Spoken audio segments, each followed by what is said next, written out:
My name is QP, and I am 29 years old, 3 months. I live in a small neighborhood just outside my community college campus.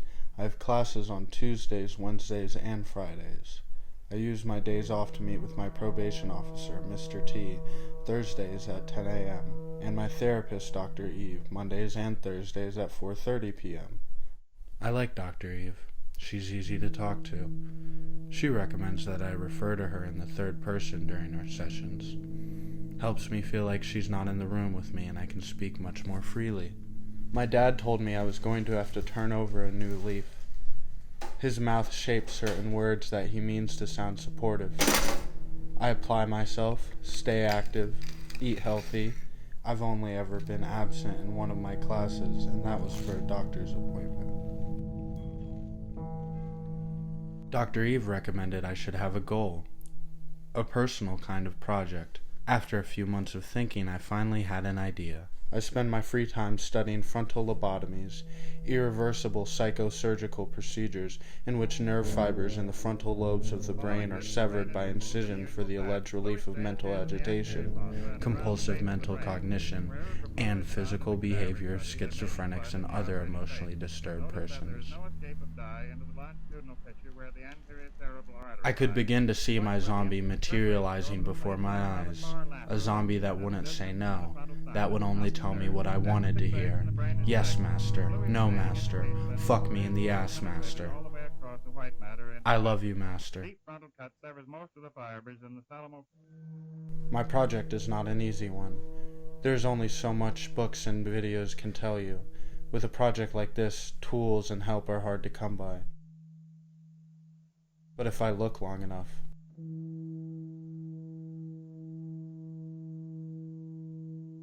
I can find both.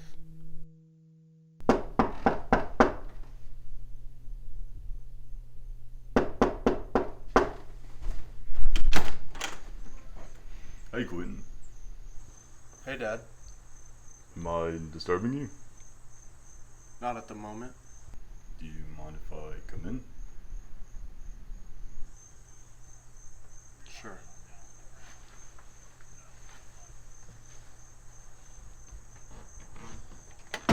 It's a nice place. Thanks. It's a little messy, though.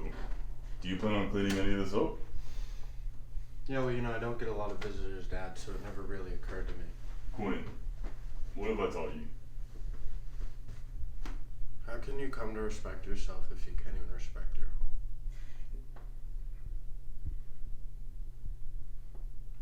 What's that smell? Smell? What smell? What do you mean, what smell? Is this place that dirty that you can't even smell it anymore? It might be some gym clothes I have drying in the basement, or a dead rat. Rats? You have rats in here? What kind of a fucking pigsty is my son living in? Dad! Can we not do this right now? You're right. I'm sorry. It's just me, Mom, and Ruth, we haven't heard from you in a long time, and His mouth moves to form certain words with me just as mine does with him. I keep thinking back to 7th grade when he dragged me down to the basement to show me the pile of magazines I had hid from him. He rolled them up and swatted me with them, trying to spare himself a glimpse of the male, muscled bodies on their covers. The screams calling me freak and monster came from the same mouth that now seeks to offer me an olive branch. Hold on, it's my therapist. Hello, Dr. Eve. Yes, I know I haven't shown up for an appointment in a couple of weeks. I've just been really busy. I'm trying to focus on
sorry, Dr. Eve.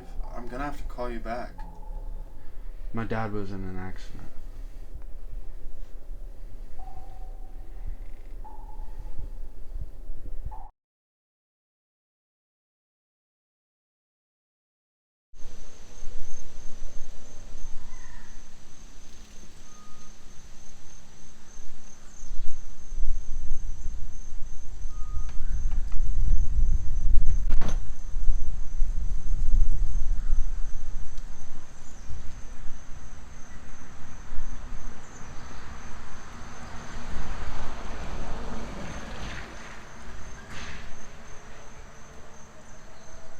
A true zombie would not say a thing that was not, and only a thing that was.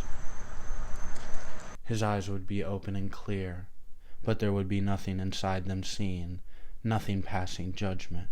He would beg, he would be respectful at all times, he would never laugh or smirk, he would cuddle like a teddy bear, he would rest his head on my shoulder like a baby, and I would rest mine against his. We would lie beneath the covers in my bed listening to the church bells of the tower, counting the chimes until we fell asleep at the exact same moment. Interesting. Have you talked to anybody else about this, Quentin? Your father? No. I don't think he'd understand. What do you think are the nature of these fantasies? Fantasies? Yes. I don't think I have any fantasies.